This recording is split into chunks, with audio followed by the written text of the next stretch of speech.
10 boards on 70% shooting in an elimination game since LeBron. Remember the Garden in Boston Game 6? That type of performance was required, and he delivered. The Clippers dominating the paint is this one. They flipped the script from games 1 through 4 after being outscored in each game down there. The Clippers, a 58-32 advantage in the paint. George got a lot done there at the bucket. You see the drive there from Jackson. Boogie Cousins, as Stephen A. was pointing out, called upon and delivering in a big way. The Clippers have now won 7 games this postseason when trailing in the series, entering that game, which breaks a tie with 3 other teams for the most such wins in a single postseason in NBA history. And Reggie Jackson standing by to join us now live on the show. Reggie, congratulations on a victory. And your team, as we were just describing, has been spectacular in these situations. You can't fake desperation, but I think it can be difficult to perform in a spot like that. What allows you all to bring your absolute best in these moments? I think just the season that we've had, having to play through the ups and downs, missing guys in and out the lineup, just trying to find continuity any way possible. So I think we feel comfortable. Great coaching staff, a lot of belief from the organization. The players, we always believe. We believe in each other. We trust in the work that we've done. And the biggest thing is we just stay together. So we stay together. We know the outcome could be what it could be. It's a win or loss. That's all that can happen. So we just come out here. We try to leave it all on the court and play free and play for each other. It's such a cliche, Reggie, in sports to talk about one game at a time. But obviously, you can't win 3 at once. All you can get is 1. So Ty's message about this one tonight before the game is what? What's the in the room? What's the collective kind of conversation? The only game that matters is the game today. We got to put everything behind this. What led us to this position? We can't look too far forward. The only thing that mattered was getting Game 5 today. We're going to figure out how to get better from this one, and the only thing that's going to matter next is Game 6 back in LA. My last question for you, and I go back to your Boston College days, because my guy Stanford Steve on our show, we've always enjoyed the confidence that you play with. I think you bring a genuine swagger that's rooted in what you bring to the floor. How much does that belief and that confidence fuel performances like we've seen from you throughout these playoffs? A lot.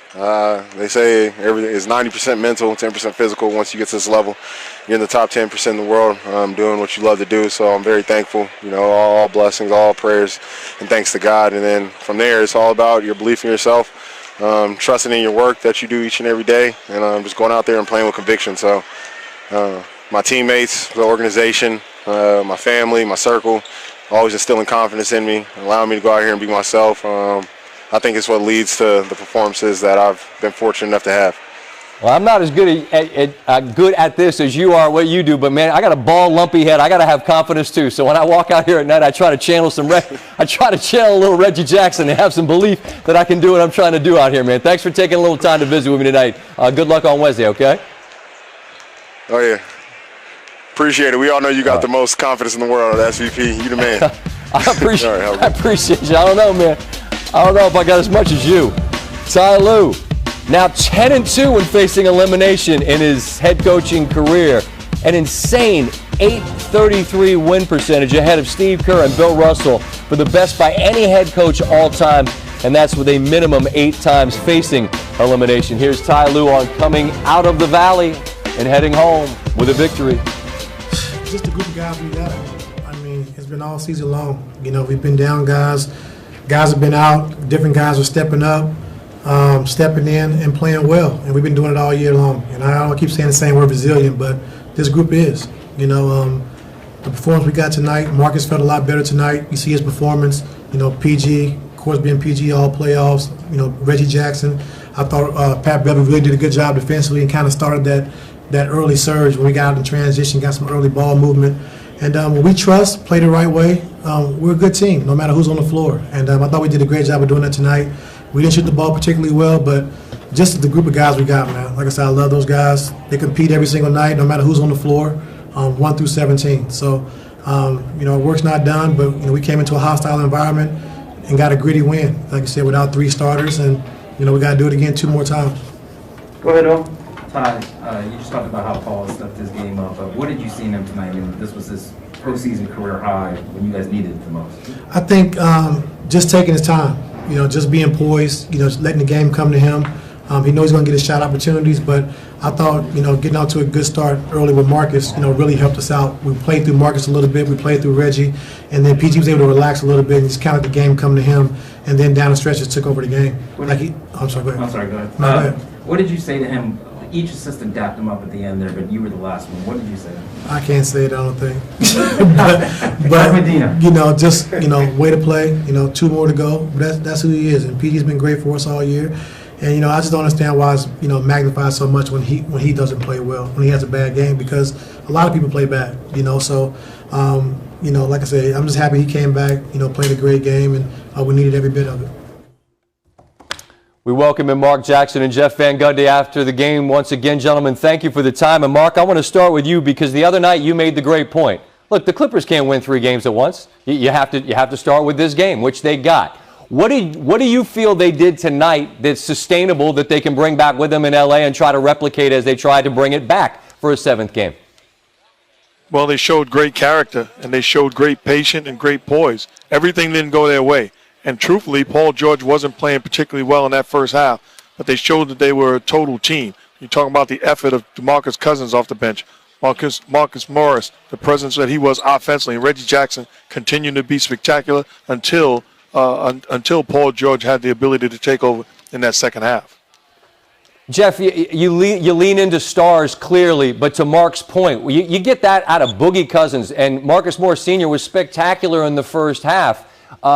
From Ty Lue's perspective, I mean, how would you sort of describe the buttons that this guy's pushing and what he's getting out of the group that he's got? Well, found money.